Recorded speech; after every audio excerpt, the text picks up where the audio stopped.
ونصلي ونسلم على رسوله الكريم أما بعد فأعوذ بالله من الشيطان الرجيم بسم الله الرحمن الرحيم قد نرى تقلب وجهك في السماء فلنولينك قبلة ترضاها فول وجهك شطر المسجد الحرام صدق اللہ مولانا العظیم۔ معزز سامعین کرام، سورہ بقرہ کی آیت نمبر 144 کا ایک جز تلاوت کرنے کا شرف حاصل ہوا۔ فرمایا قد نرى تقلب وجهك، بے شک ہم دیکھتے ہیں بار بار اٹھنا آپ کا چہرہ آسمان کی طرف۔ قد نرى، ہم نے دیکھا، تقلب اٹھنا چہرہ، وجہ کا آپ کا چہرہ، فی السماء آسمان کی طرف۔ فلنولینک، تو ہم عنقریب پھیر دیں گے آپ کا رخ، قبلۃ ترضاھا، اس قبلہ کی طرف جس کی آپ خواہش رکھتے ہیں۔ تو پھر ساتھ ہی فرمایا فولی وجہک، تو پھر آپ پھر جائیے، اپنا رخ تبدیل کر لیجئے، شطر المسجد الحرام، مسجد حرام کی سمت۔ اب نبی پاک صلی اللہ علیہ وسلم ہجرت کر کے جب مدینہ طیبہ تشریف لائے تو یہاں پر رخ آقا علیہ الصلوۃ والسلام نماز پڑھتے ہوئے بیت المقدس کی طرف کرتے تھے۔ بعض مفسرین نے لکھا ہے 9 ماہ، بعض میں لکھا ہے 10 ماہ آپ نے بیت المقدس کی طرف چہرہ کر کے نماز ادا کی، اور بعض مفسرین نے لکھا ہے کہ ربیع الاول میں آقا صلی اللہ علیہ وسلم تشریف لائے مدینہ طیبہ میں، اور اگلے سال رجب میں کی 15 تاریخ پیر کے دن قبلہ تبدیل کیا گیا۔ اس تخمیناً یہ 17 ماہ بنتے ہیں۔ ان 17 ماہ میں، اور بعض نے وہ مہینہ درمیان میں شامل نہیں کیا کہ ربیع الاول اور رجب، تو بس ان 2 مہینوں کو شمار کیا، تاریخوں کو شمار نہیں کیا، وہ 16 کہہ دیتے ہیں۔ 16 یا 17 ماہ آقا صلی اللہ علیہ وسلم نے بیت المقدس کی طرف رخ کر کے چہرہ انور کر کے نمازیں ادا فرمائی۔ یہاں پر حضرت عبداللہ ابن عباس رضی اللہ تعالیٰ عنہ کی ایک روایت ہے کہ نبی پاک صلی اللہ علیہ وسلم بیت اللہ میں جب نماز ادا فرماتے تھے مکہ میں، تو تب بھی بیت المقدس کی طرف ہی رخ کرتے تھے۔ ہاں، پڑھتے ایسے تھے کہ بیت اللہ بھی درمیان میں آ جاتا تھا، تو اس لیے بعض مفسرین کو یہ اشتباہ ہو گیا ہے کہ شاید تحویل قبلہ 2 دفعہ ہوا ہے، حالانکہ ایسے نہیں ہے، تحویل قبلہ ایک ہی دفعہ ہوا ہے۔ پہلے بیت اللہ ہی کی طرف آپ مکہ میں نماز ہی ایسے ادا فرماتے تھے کہ دونوں کے محاذ میں ہو جاتے تھے، حجر اسود اور رکن یمانی کے پاس آپ نماز ادا فرماتے تھے کہ بیت المقدس میں بھی محاذ ہو جاتا تھا، وہ بھی آپ کے محاذ ہو جاتے تھے، سامنے آ جاتا تھا۔ تو اس طرح فرمایا قد نرى تقلب وجهك في السماء، میرے محبوب ہم آپ کے چہرے کے بار بار اٹھنے، آسمان کی طرف اٹھنا دیکھا، کہ آپ کی دلی خواہش بیت اللہ شریف کی طرف قبلہ اپنا چہرہ انور کرنے کی ہے۔ آقا صلی اللہ علیہ وسلم کی عادت مبارکہ یہ تھی کہ اکثر زمین کی طرف ہی اپنی نظر زمین کی طرف رکھتے تھے، لیکن جب یہ وحی کا انتظار تھا تو آقا صلی اللہ علیہ وسلم نے اپنے چہرہ انور کو وحی کے اشتیاق میں بعض اوقات آسمان کی طرف آقا علیہ السلام اپنے چہرے کو کر لیا کرتے تھے۔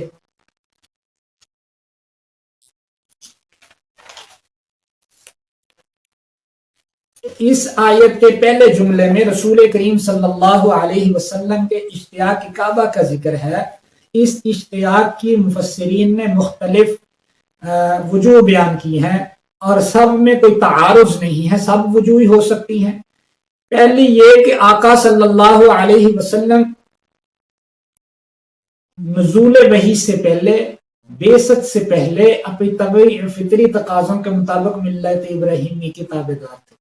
اب ملت ابراہیمی کی چونکہ پہلے اتباع کرتے چلے آ رہے تھے، تو یہ دل میں سرایت تھا ملت ابراہیمی، اور ملت ابراہیمی میں بیت اللہ کعبہ تھا، تو اس لیے آپ کو اشتیاق تھا کہ میرا رخ میری اسی فطرت کے مطابق بیت اللہ میرے آبا کی طرف ہی ہو جائے، میرے آبا کا جو قبلہ تھا۔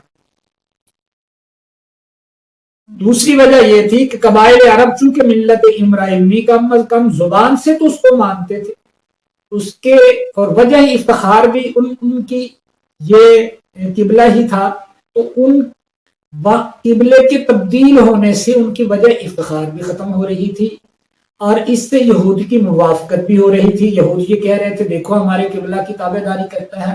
اس لیے آقا صلی اللہ علیہ وسلم کو یہ شوق تھا کہ میرا کعبہ پھر اس طرف ہو جائے.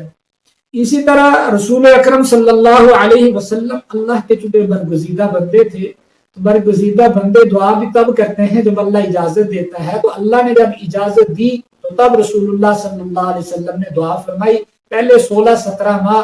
اسی طرح بعض مفسرین نے لکھا ہے کہ اس میں حکمت یہ تھی ترقی معکوس تھا. بیت المقدس میں جا کے نماز ادا فرمائی تھی کہ وہ بھی قبلہ رہا ہے بہت سے انبیاء کا, تو وہاں کے فیوز بھی مل جائیں, یہاں بیت اللہ کے فیوز بھی شامل ہو جائیں. اور دوسرا یہ بیت المقدس کو پہلے قبلہ بنانے میں مفسرین نے جو حکمت لکھی ہے یہ تھی کہ اللہ کے نبی صلی اللہ علیہ وسلم کا لکھا ہوا تھا پہلے کتابوں میں نبی قبلتین ہے, قبلہ دونوں قبلوں کے نبی ہیں. کیونکہ آپ نبی تمام انسانوں کے تھے اس لیے دونوں قبلوں کے ماننے والوں کو ایک قبلے کے میں مجتمع کیا, دونوں قبلوں کی طرف رخ کرنا. چونکہ عالمی نبی تھے تو پھر عالمی حیثیت سے یہ سب کروایا گیا. تو بعض مفسرین نے یہ لکھا ہے. تو اسی طرح اب بیت المقدس کی طرف چہرہ کرنا کیا یہ اللہ کا حکم تھا؟ بعض اس میں مفسرین کے 3 اقوال ہیں. پہلا قول یہ ہے کہ یہ آقا علیہ السلام کے اجتہاد پہ چھوڑا گیا تھا قبلہ کو. جس طرف بھی آپ کا تو آپ نے بیت اللہ یہاں مدینہ طیبہ میں آ کے تو آپ کا اجتہاد اور رائے یہ ہوئی کہ ہمیں ان کی موافقت کرنا چاہیے, تعلیف قلبی کے طور پر شاید یہودی ایمان لے آئیں. تو یہ بعض مفسرین کی رائے ہے جن میں اکرمہ اور ابو عالیہ ہیں, لیکن دیگر مفسرین نے اس کا رد کیا ہے. دوسرا قول یہ ہے کہ آپ کو بیت المقدس اور کعبہ کے درمیان اختیار دیا گیا تھا اور آپ نے بیت المقدس کو قبول کیا تھا کہ شاید ایمان لے آئیں یہود ان کے لیے. یہ امام طبری اور امام زجاج اور دیگر مفسرین ان کے ہمنوا کا قول ہے.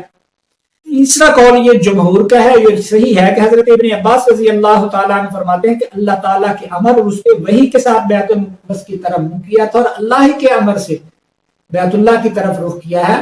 اور اس آیت سے دوسری بات یہ ثابت ہوتی ہے کہ نبی پاک صلی اللہ قرآن مجید میں کہیں نہیں ہے کہ آقا علیہ الصلوۃ کو بیت المقدس کا حکم دیا گیا ہو. یعنی اللہ کے نبی صلی اللہ علیہ وسلم کے عمل اور فرمان کی حیثیت بھی وہی کی ہے کہ ان کی بات کو نسخ کرنے کے لیے قرآن مجید نازل ہوا. اللہ سمجھنے عمل کی توفیق عطا فرمائے. وما علینا